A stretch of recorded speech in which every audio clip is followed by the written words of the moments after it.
Breaking point. A North Korean's brisky border crossing to the south. In an unexpected turn of events, a man from North Korea has breached the fortified border into South Korea and is currently in the custody of the South Korean military.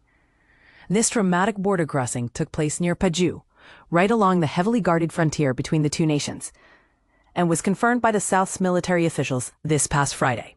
Here's what happened. The South's Joint Chiefs of Staff reported that they identified and closely monitored the North Korean individual as he approached the central west portion of the Demilitarized Zone, a strip of land teeming with mines and guard posts.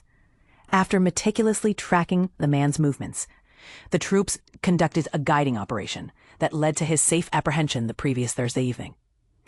The South Korean authorities are now investigating this unusual border entry, yet they haven't determined if it was an attempt to defect. Importantly, the Joint Chiefs communicated the incident to the U.S.-led United Nations Command, ensuring that no unusual military activities from the north were observed at that time. As the South Korean military approached the unarmed North Korean man, they identified themselves as South Korean troops and guided him safely out of the mine-laden demilitarized zone. But here's where things get intriguing. Border tensions have been escalating recently, with both Koreas engaging in psychological warfare reminiscent of Cold War tactics.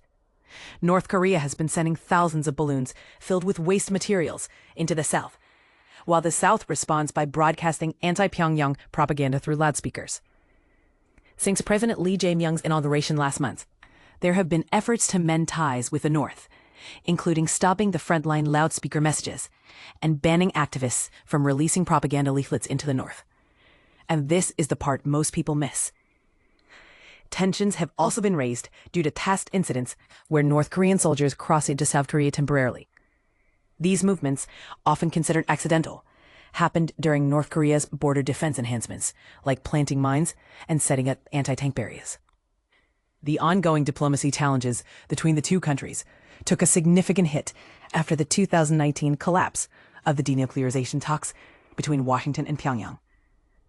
This breakdown led Kim Jong-un to accelerate his military nuclear program and make threats of nuclear conflict against the United States and South Korea. In retaliation, the previous conservative South Korean government bolstered its joint military drills with the United States and Japan, drawing flack from North Korea that accused the exercises of rehearsing invasions. What do you think about South Korea's handling of this latest border incident?